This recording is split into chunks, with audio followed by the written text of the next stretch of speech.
他说2026年这一年，中国会出现肉眼可见的内部裂痕。他说2028年前后将会是一个真正的转折点，一场席卷全球的大危机会降临，而中国很可能就在那个时候迎来崩塌。他还说再往后，到了2035年前后，那片土地将不再是我们今天所认识的模样，它会像一块承受了太多压力的巨大冰原，沿着一道又一道看不见的裂缝，缓缓的却又不可逆转的裂开。而最让人心头一震的是，这一切的起点就在2026年的5月。当我们抬起头望向那片夜空的时候，天上正在上演一出80多年来都难得一见的星象大戏。研究占星的人说，这个5月的天象写满了权力的崩解，写满了旧秩序的退场，甚至还隐隐透出一层大丧的阴影。帕克口中的红潮终局和这片5月的星空，到底是纯粹的巧合，还是某种我们暂时还读不懂的暗示？今天我们就一层一层的把这个故事剥开来看。先说一句，可能有些朋友会问，帕克的话真的值得认真听吗？这个问题我们频道的老观众心里其实都有答案。一个曾经提前说中过疫情，说中过英国脱欧，甚至说中过英国女王离世的人，他的话你可以选择不全信，但你很难完全不当一回事。预言这种东西从来都不是100%的科学，可是当一个人反复的在一些重大的节点上踩中了，你就不得不承认，他至少触碰到了某种我们肉眼看不见的规律。更何况帕克的预言有一个和很多神棍式预言完全不同的特点，他几乎从不空谈，他不会只说一句天下将有大乱，然后就闭口不谈。他会给你年份，会给你地点，会给你具体的场景，甚至会告诉你那场灾难可能发生在铁路上，可能和某一座大坝有关。一个敢把话说得这么死的人，要么是真的看到了什么，要么就是准备好了承受被打脸的风险。无论是哪一种，他的话都值得我们静下心来认真的听一听。我们不必照单全收，但也不该轻易的把它当成耳边风。而在帕克所有的预言里，关于中国的这一组又格外的特别。为什么？因为它不是一句模糊的可以随便解释的话，它是一张有着明确年份、明确顺序、明确因果的时间表。从2026年的裂痕，到2027年的隐信，到2028年的崩塌，再到2035年的分裂，这4个节点环环相扣，一个推着一个。帕克不是在说一句吉凶未卜的签诗，他是在描述一个过程，一个他认为已经启动了、正在发生的过程。也正因为如此，这组预言才特别值得我们一年一年的对照着现实去看。它不是让我们去信仰，它是让我们去观察。那我们就从2026年讲起。帕克对今年的中国用了一个非常具体的词，他说这一年中国会进入一段内部裂痕清晰可见的时期。什么叫清晰可见？他讲得很细。他说会有大量的工人领不到工资，他说会有债券被冻结，那些原本被认为稳如泰山的金融产品会突然之间变得无法兑付。他还说会发生一场重大的基础建设灾难。帕克甚至给出了方向，他说那可能是一场严重的铁路事故，也可能是一场和三峡大坝有关的事件。我们先来说工资。发不出工资听起来像是一件小事，好像只是某几家公司周转不灵，但你如果把这件事放大来看，它其实是一个极其危险的信号。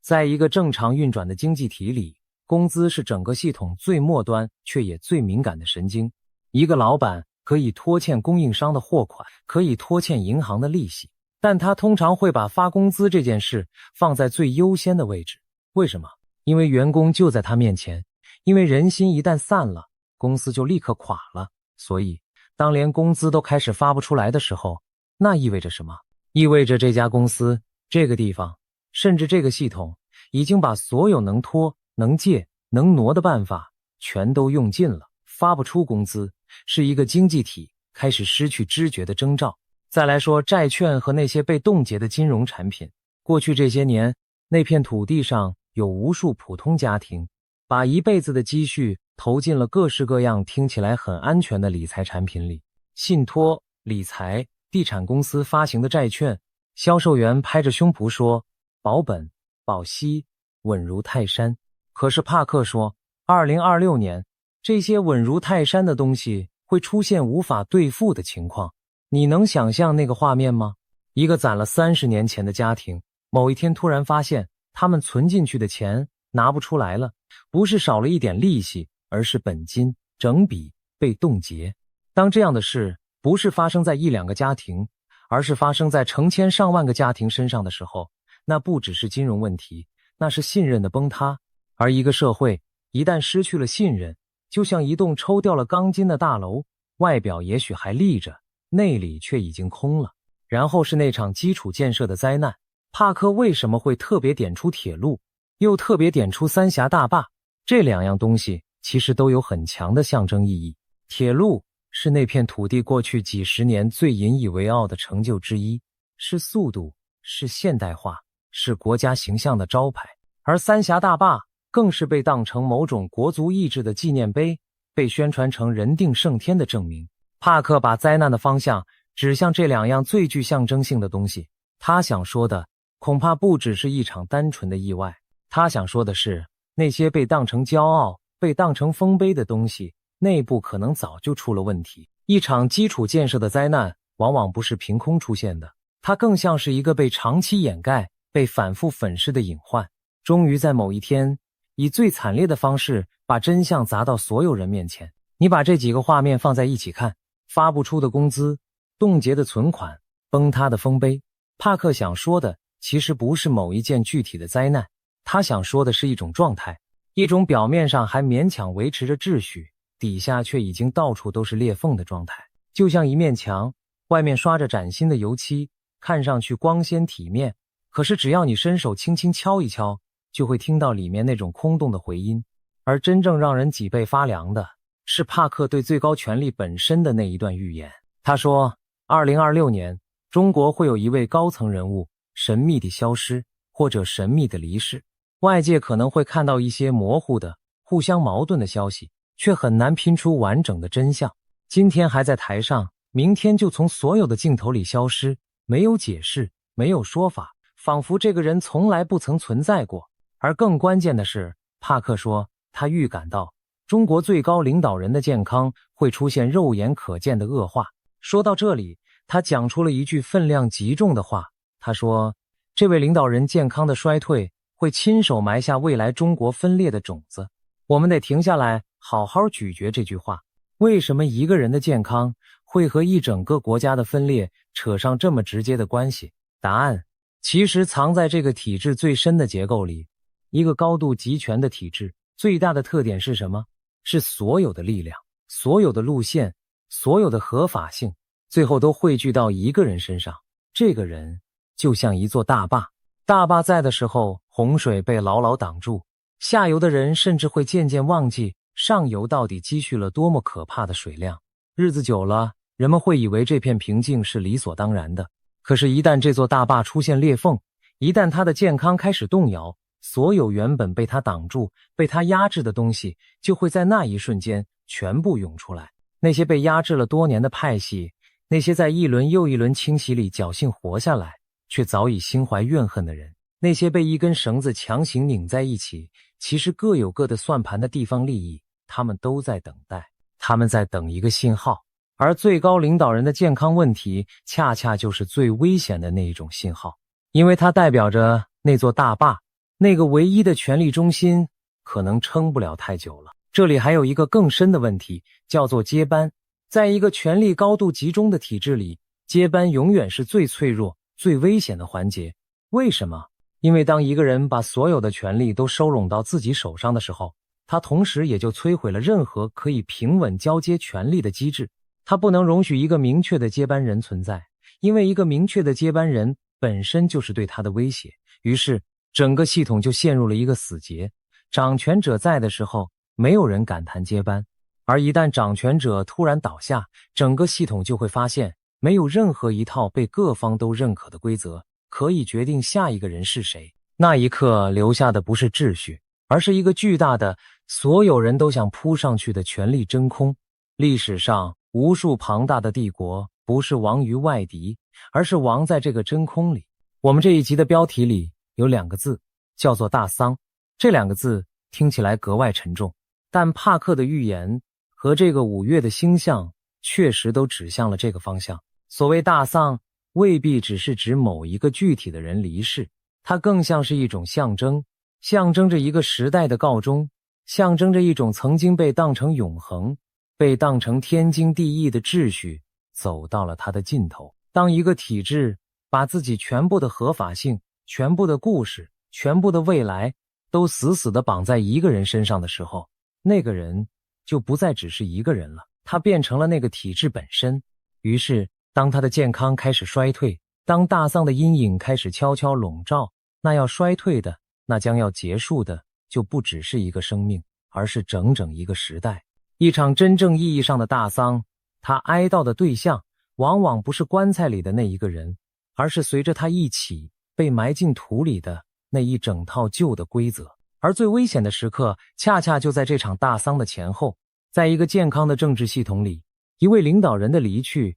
会有一套平稳的被各方都接受的程序来承接接下来的一切。可是在一个权力高度集中却又迟迟没有安排好接班的系统里，那个离去的瞬间会释放出一股极其可怕的力量。所有在过去被压抑、被清洗、被边缘化的人都会在那一刻同时醒来。所有的军头、所有的派系、所有的地方诸侯都会在那一瞬间重新计算自己手里的筹码。原本维持着表面平静的那种恐惧会突然消失，因为那个让他们恐惧的源头已经不在了。帕克说，这位领导人健康的衰退会亲手埋下分裂的种子，这颗种子被埋下的地方就是这个无人能够安然填补的巨大的权力真空。帕克其实还补充过一个非常关键的细节，他说他感觉到中国近年的军队高层发生了一连串的整肃和重组，那种剧烈的程度在外人看来几乎就像一场政变。他反复地问了一个问题，他问，这究竟是这位领导人在主动清除威胁，还是说这本身就是他正在失去控制的征兆？这是一个非常深刻的问题，因为清洗从来都是一把双刃剑，你清洗别人是为了巩固自己，可是清洗的太频繁、太剧烈，反而会暴露出一件事，那就是你并不安全。一个真正稳固的权力是不需要每隔一段时间就大动干戈、人头滚滚的。当清洗变成了一种常态，它对外传递出来的讯息恰恰就是脆弱。它告诉所有人，这个位子上的人睡不安稳，他在害怕。而当被清洗的又偏偏是手握枪杆子的军队高层，这件事就变得格外耐人寻味。因为一个领导人如果连最该由他掌控的军队都信不过，需要一遍又一遍的清洗，那只能说明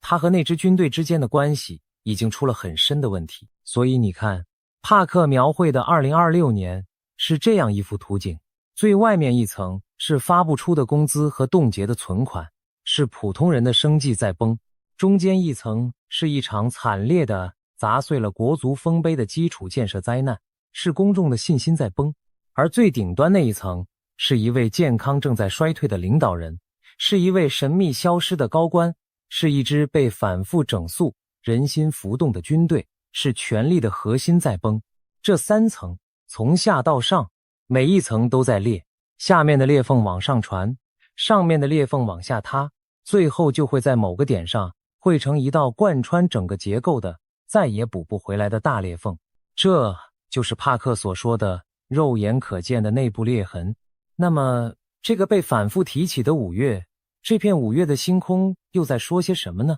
？2026年的5月是一个被占星师们反复圈出来的月份。为什么？因为在短短的半个月之内，天上发生了太多太密集的事。占星师说，这不是普通的一个月，这是一扇门，一扇旧时代和新时代交替的门。5月一开头，5月2日，一轮满月升起在天蝎座。天蝎座在占星的语言里，本来就是和死亡、和权力、和深层的危机紧紧绑在一起的星座。它掌管的是那些藏在水面之下的东西，是秘密，是恐惧，是不能说出口的交易，是那些被刻意埋起来不希望被人看见的真相。而这一次的满月又和水瓶座里的冥王星组成了一个叫做 T 三角的紧张结构，再加上火星和木星之间的刑克角度，占星师说，这样的组合会像一只无形的手，把情绪、资源、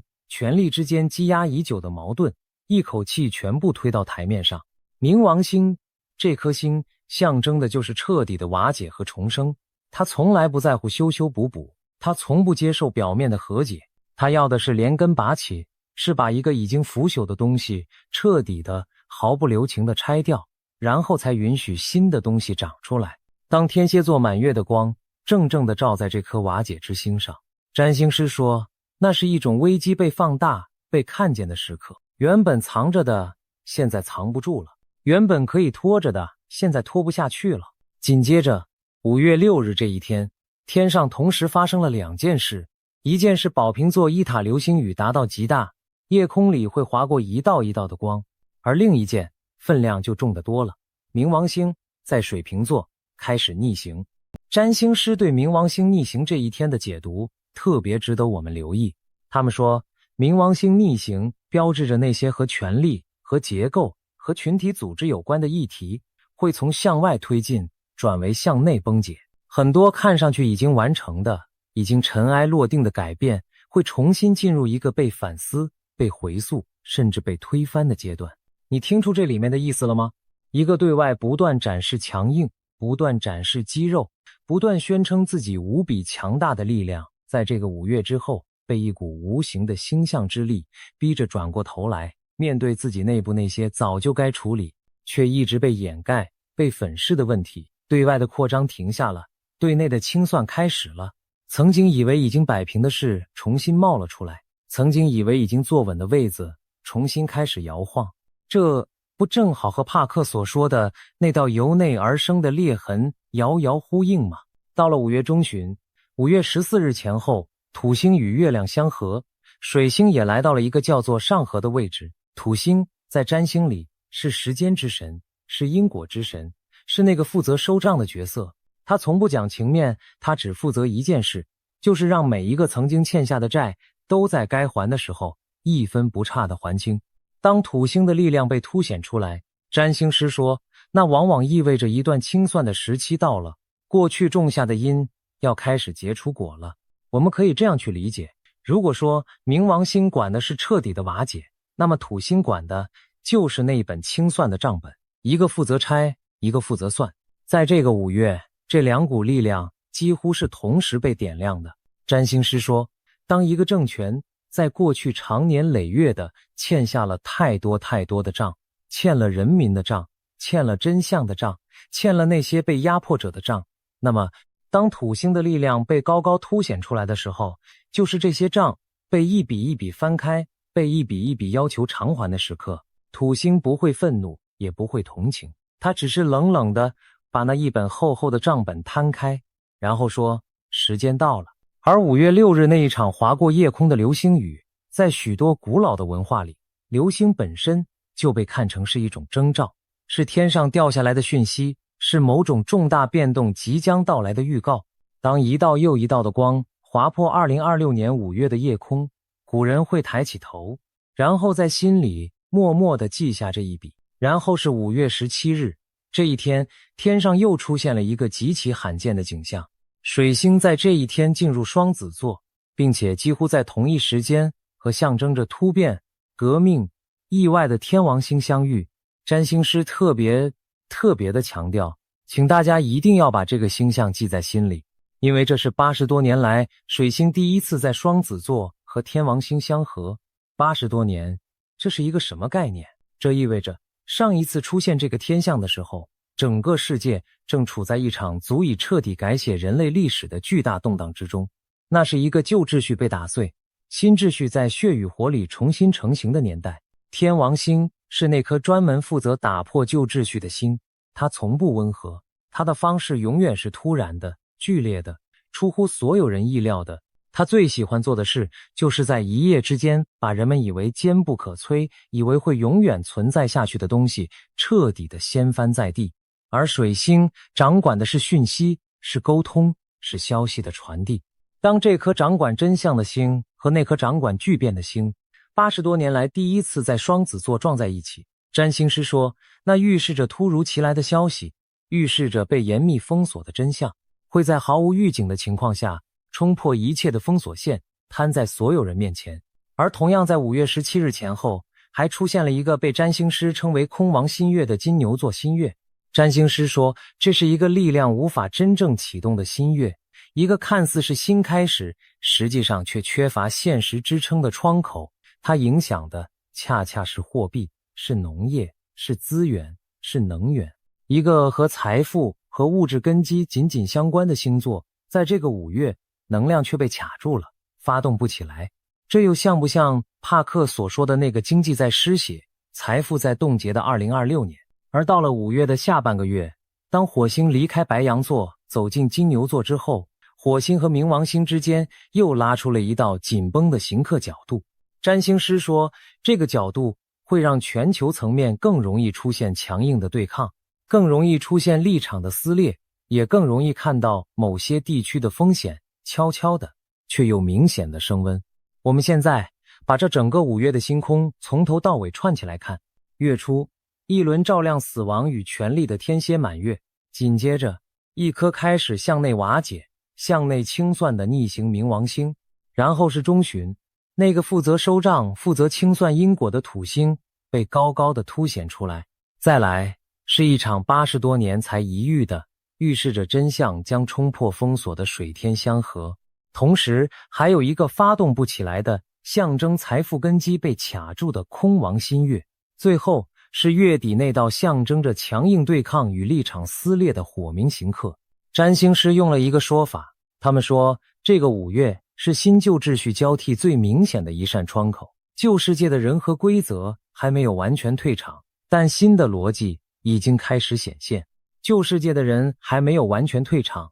你听这句话的重量，旧世界总是不甘心的退场的，他会挣扎，会反扑，会在最后的时刻做出一些激烈的甚至危险的动作。占星师所说的这一扇交替之窗，最不安稳的地方恰恰就在这里。新与旧两股力量同时存在，互相拉扯，谁也还没有完全压倒谁。2026年的5月，就是这一扇窗被缓缓推开的那一刻。我们无法也不应该说星象就一定等于某个人的命运。星空之下，我们每一个人都不过是一粒微小的尘埃。占星永远只是一种象征的语言，不是判决书。可是当帕克的预言一边说着健康的衰退，一边说着神秘的消失，一边透出大丧的阴影，而2026年5月的这片星空又恰恰写满了瓦解、清算、死亡、权力的更替和真相的爆发。这两条原本毫不相干的线索，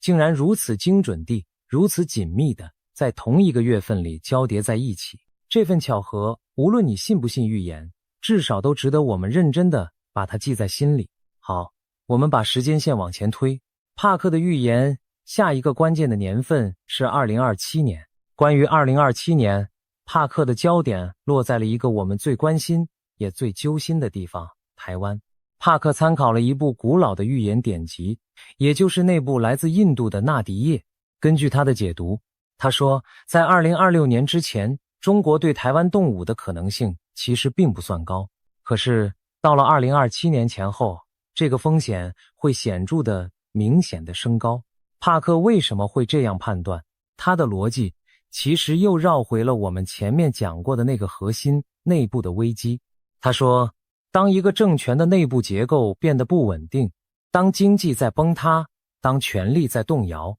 当军队在一轮轮的清洗里人心惶惶，那些刚刚被提拔上来的立足未稳的军方人物，往往会急切地想要在历史上为自己留下一个印记。而在这种时候，制造一个外部的敌人，发动一场对外的冲突，就成了转移内部压力最直接也最危险的办法。帕克说得很直白，在这个逻辑之下，台湾就是那个最危险的出口。这是一个我们必须冷静面对的判断。一个对内已经千疮百孔的政权，他最害怕的从来都不是外面的敌人，而是里面的人民开始追问：为什么工资发不出来？为什么存款拿不回来？为什么说好的繁荣说好的伟大复兴，最后变成了现在这副样子。当这些问题开始在14亿人的心里一点一点的发酵，掌权者最本能、最直觉的反应就是赶快在外面点起一把火，让所有人的目光从内部那个越来越大的窟窿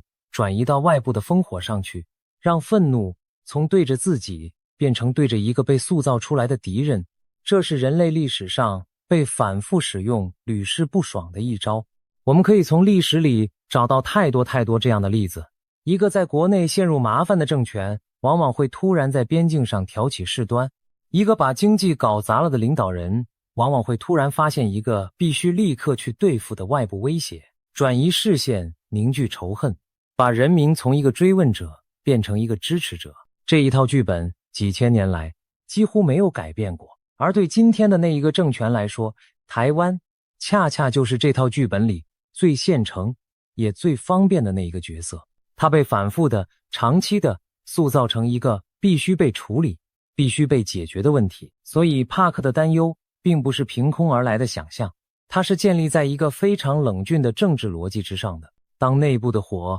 烧得越旺，那向外点火的冲动就会越强。但帕克同时也提醒了一句很重要的话，他说2027年的这个风险并不必然会走向一场全面的战争，它更像是一个临界点，一个整个区域甚至整个世界都会绷紧神经屏住呼吸的危险时刻。是擦枪走火还是悬崖勒马，依然取决于太多太多复杂的变数。对我们这些生活在这片土地上的人来说，这段预言不是要我们陷入恐慌，而是要我们保持清醒，清醒地知道2027年前后的这扇窗口是一段需要被认真对待、严肃看待的时期。接下来就是帕克整条时间线上分量最重也最沉重的那一年，2028年。帕克说，他强烈地感觉到在2028年前后，世界会迎来一场规模巨大的危机，那是一种战争级别的全球性的动荡。而他说，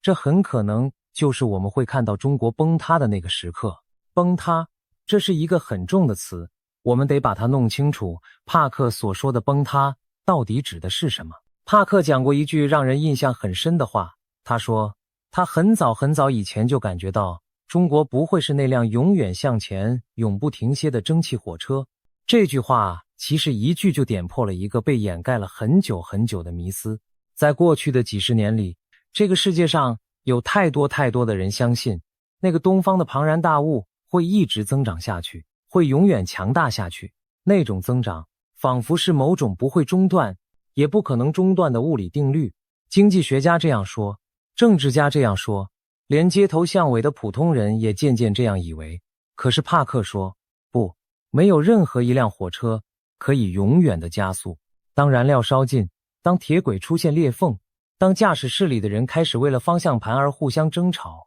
这辆火车迟早会停下来。而它停下来的方式可能会非常非常的惨烈。帕克所说的2028年的崩塌，并不是说在那一年的某一个特定的日子，整个国家会像一栋被炸药引爆的大楼那样，在几秒钟之内轰然倒地。历史上，大帝国的崩塌几乎从来都不是这样发生的，它更像是一个漫长过程的总爆发，是前面那些年里积累下来的所有裂痕，发不出的工资，冻结的存款，崩塌的信用，砸碎的丰碑，动摇的权力，被反复整肃的军队，再加上一场全球性的大危机，从外面狠狠的、毫不留情的撞了上来。所有的力量，所有的矛盾，在2028年这一个点上汇成了一场再也无法被任何人收拾的风暴。那么帕克所说的那一场全球性的大危机又会是什么样子呢？帕克并没有把它框死成某一件具体的事，他在不同的场合提到过很多种可能。他提到过一场金融层面的剧烈震荡，那种会让人们对整个体系的信心在短时间内瞬间崩溃的崩盘。他提到过科技泡沫的破裂，那些被吹得太高、撑得太久的东西终于重重地落回地面。他甚至隐隐提到过某种来自天上的或者来自自然界的冲击。但无论那一场危机最终以哪一种面貌降临，帕克真正想强调的其实是它所带来的效果。那是一种会把所有的国家、所有的体制都同时推到极限的巨大压力。在这样的压力之下，那些本来就健康、本来就有弹性的系统，也许还能勉强地撑过去。可是那些早就外强中干，早就靠着表面一层油漆勉强支撑着的系统，就会在那一下冲击里彻底的再也藏不住地裂开。2028年的这一场全球危机，对某些国家来说，也许只是一个需要咬牙度过的寒冬，可是对一个内部早已千疮百孔的帝国来说，那很可能就是压垮骆驼的最后一根，也是最重的一根稻草。我们可以回头看看历史，上个世纪末，那个曾经和美国分庭抗礼，看起来无比强大、无比稳固的庞大红色帝国，它的崩解也不是某一场战役打输了，没有外敌的坦克开进它的首都，它是从内部、从经济、从信任、从人心，一层一层的塌下去的。等到全世界回过神来，那个庞然大物已经裂成了10几个国家。崩塌的真相往往就是这样，它在外面看是某一天的突然消息，可是在里面，那个过程其实已经悄悄的、无声的进行了很多很多年。帕克所参考的那部纳迪叶预言也指向了同一个方向。那些古老的文字里描述的2028年，伴随着战争，伴随着饥荒，伴随着重大的政治变动，也伴随着自然灾难。一边是来自印度的写了上千年的古老典籍，一边是帕克自己当下的感应，这两样东西在2028年这一个年份上重合了，而崩塌并不是终点，崩塌只是分裂的开始。这就要说到帕克时间线上的最后一站，2035年前后。帕克的预言里有一个反复出现的核心画面，他说，中国最终不会以我们今天所看到的这种由单一中央、单一意识形态牢牢统合在一起的形式继续存在下去，它会走向一种他称之为分裂的状态。但这里有一个非常重要的细节，我们一定要把它讲清楚，否则就会完全误解帕克的意思。帕克所说的分裂并不一定是指国土被外敌瓜分，也不一定是指一场血流成河的全面内战。他用过一个更精确的词，他说的是联邦化，是裂解成不同的板块。这是什么意思？我们得想象一下，今天那片广袤无边的土地，它本来就是由许多差异极大的区域硬拼在一起的富裕的沿海和贫困的内陆，气候温润的南方和粗犷苍凉的北方，说着各种完全听不懂的方言的人群，经济模式、生活方式、文化记忆、身份认同，这些东西之间的差异大得惊人。在过去是一个极其强大的中央力量，像一根又粗又紧的绳子，把这些天差地别的板块全部捆绑在一起，硬说它们是一体的。可是当这根绳子因为我们前面讲过的种种原因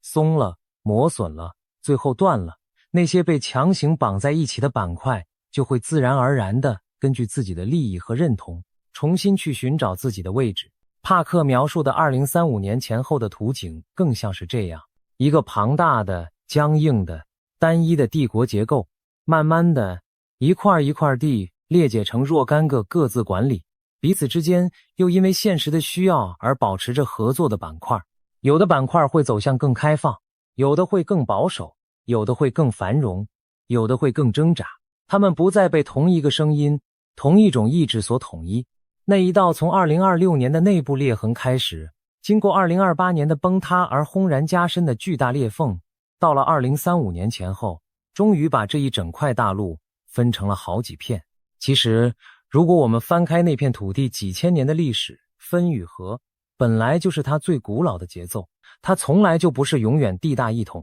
它在漫长的岁月里分裂过，又重组过，重组过，又再次分裂。所谓的合久必分，分久必合，这8个字本身就是那片土地的历史写下的。帕克所预言的，与其说是一件前所未有的怪事，不如说是这个古老节奏的又一次回摆。我们甚至可以更具体的去想象那些裂缝可能会沿着哪些地方裂开。最明显的一条是沿海和内陆之间，那些靠着贸易、靠着制造、靠着与外面的世界连结而富起来的沿海地带，和那些长期被抽走资源却分不到多少果实的内陆省份，他们对未来的想象本来就不一样。第二条是那些有着自己独特语言、独特文化、独特历史记忆的边疆地区，他们被纳入这个版图的时间其实并不算长，他们心里那一团属于自己的火也从来没有真正的熄灭过。第三条则是经济模式之间的裂缝。当中央那一根绳子松开之后，一个外向型想要继续和世界做生意的板块和一个内向型想要回到封闭与管制的板块，会发现他们再也走不到一起。帕克所说的联邦化，其实就是这些早就存在却被强行压住的差异，终于获得了一个重新呼吸、重新表达自己的空间。分裂这个词乍听起来像是一场灾难，但在帕克的描述里，它也可能是一种释放，是让那些被硬绑在一起彼此都过得很痛苦的板块终于可以松开手，各自去过更适合自己的日子。帕克甚至连这场分裂之后的世界都描绘过。他说，从这场巨变的废墟里会慢慢长出一种全新的东西。他说，在比较长远的未来，中国会迎来一种真正的民主，而且这种民主会建立在孙中山理念的基础之上。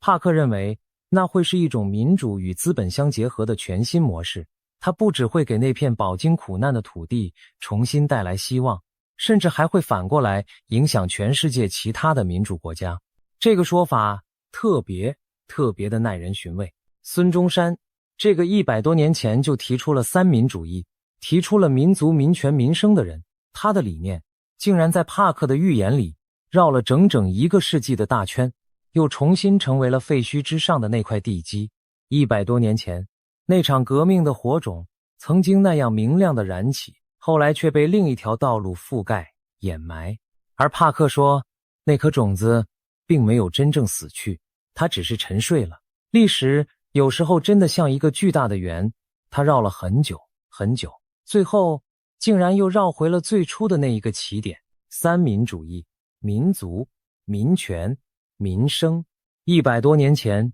这6个字曾经是无数人愿意为之抛头颅、洒热血的理想。后来，历史拐了一个巨大的弯，那一条路被另一条路所覆盖、所掩埋。可是帕克说，被覆盖并不等于被消灭。一个理想，只要它曾经真实地打动过人心，它就会像一颗埋在土里的种子一样，安静地、顽强地等待着，等待一场足够大的雨，等待一个可以重新发芽的春天。帕克所预言的那一个遥远的未来，就是这样的一个春天。当束缚了那片土地太久太久的那一套制度，终于在2028年的崩塌和2035年的分裂里退场之后，那一颗沉睡了整整1个世纪的种子才终于等到了它可以重新破土而出的时刻。帕克还说了另外几件事。他说，他看到西藏在那场巨变之后会走向独立，并且会把自己重新定位成一座属于全世界的精神圣地，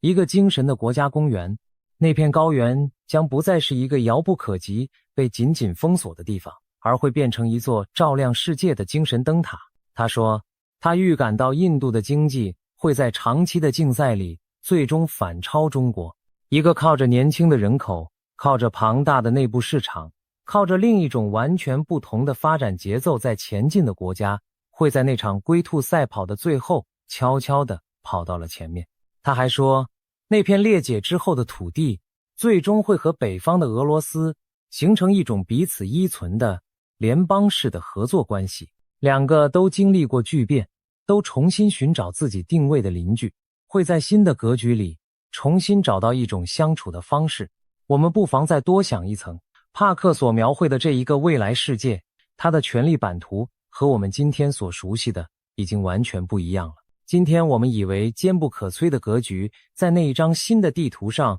可能只是一段短暂的过渡，一个崛起的印度，一个重新洗牌的东亚，一片走向联邦化的旧中国板块，一座成为精神圣地的高原。这不是一两个国家的兴衰起落，这是整个世界秩序的一次彻底的重新排列。而这一场排列的起点，帕克说，就在我们眼前的这几年，我们这一代人恰好就站在这一张旧地图和那一张新地图的交界线上。我们是旧时代的见证者，也将会是新时代的亲历者。能够在这样的一个时间点上活着，去亲眼看着一张世界地图如何被一笔一笔的改写，这件事本身就既沉重又无比奇特。这些预言每一条单独拿出来都足够我们拍上一整集的影片，但今天我们先把它们放在这里，作为帕克所描绘的那个遥远未来的一个大致的轮廓。好，现在我们把帕克的整条时间线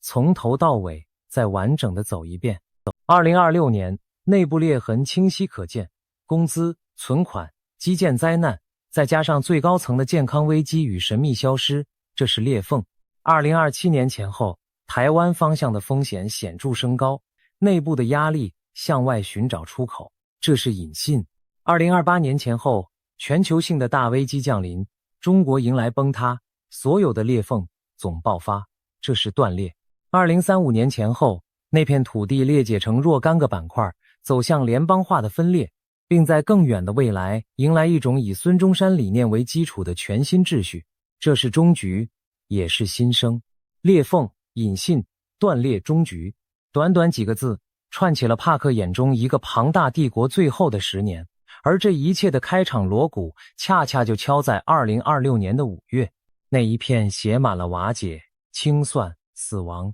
真相与权力更替的星空，就像一道沉默的序幕，在我们所有人的头顶上缓缓地拉开。那么讲到这里，我们到底该怎么看待这一切？我想，我们既不该全盘照信，也不该一笑置之。说它不可全信，是因为预言终究只是预言。帕克自己也从来没有说过，他所看到的就是100%不可更改的定数。未来永远是由无数个现在的选择一点一点堆叠出来的。任何一个重大的变数，一个意外的决定，一次偶然的转折，都可能让那一条时间线拐向一个谁也没有料到的方向。把预言当成不可改变的命运，然后消极地等待它实现，那本身就是一种对自己人生的偷懒。可是说它不该被一笑置之，是因为帕克的这些预言虽然包裹着一层神秘的外衣，它的内核却是一个又一个非常真实、非常具体的问题。发不出的工资是真实的隐忧，冻结的金融产品是真实的风险。一个高度集权的体制里，权力交接的脆弱是真实的、无解的结构性难题。内部的压力倾向于向外寻找一个出口，更是被人类几千年的历史反复验证过无数次的规律。帕克只是用一种预言的语言，把这些我们本来就应该警惕、本来就应该认真思考的东西，重新对我们说了一遍。所以这一集影片真正想要留给你的，从来都不是恐惧，而是清醒。对我们这些生活在台湾这片土地上的人来说，帕克的这条时间线，与其说是一张关于别人的命运判决书，不如说是一份递到我们手上的提醒。它提醒我们，海峡对岸那个看起来庞大、看起来无比强硬的存在，它的内部可能远比它的表面要脆弱得多。它也提醒我们，一个内部越是动荡、越是不安的政权，它对外展现出来的姿态反而可能越是危险，越是难以预测。看清楚这一点，不是为了让我们害怕，不是为了让我们夜不能寐，而是为了让我们在面对未来的时候，能够多一分从容，多一分准备，也多一分属于我们自己的清醒的判断。其实，帕克的预言里藏着一个常常被人忽略的温柔的部分。他描绘的从来都不只是崩塌与分裂，他描绘的那个终点是一种新生，是孙中山的理念重新发芽，是西藏成为一座照亮世界的精神灯塔，是那片土地上的人终于有机会去过一种不再被恐惧所统治的生活。帕克所看到的不是一个民族的毁灭，而是一套腐朽制度的退场。他从来没有诅咒过那片土地上的任何一个普通人，恰恰相反，在他的预言里，那14亿人才是这场巨变里最终被解放的那一方。崩塌的是束缚他们的那一道枷锁，分裂的是压在他们头顶上的那一块巨石。所以，如果帕克是对的，那么这一条看起来无比沉重的时间线，它的尽头其实透着一线微光。一个旧的时代结束了，但正是因为它的结束，一个新的时代才终于有机会重新开始。也许有人会问，知道了这一条时间线，对我这样的一个普通人又有什么用呢？我想用处其实很大。一个看得懂大方向的人和一个对一切都毫无准备的人，在巨变真正来临的时候，命运是完全不同的。看懂趋势，不是要我们去恐慌、去囤积、去焦虑，而是要我们在做人生那些重要决定的时候，心里多一张地图，是要我们在听到海峡对岸传来各种喧嚣的声音时，能够分辨出哪些是真正需要警惕的危险，哪些只是色厉内荏的虚张声势，是要我们更加珍惜此刻所拥有的这一份虽然并不完美，却无比真实的自由与安稳。帕克的预言最大的价值，从来都不在于它能不能100%的应验，而在于它逼着我们把目光从每一天的琐碎里抬起来，去望一望那一条更长、更远、更大的时间线。2026年的5月，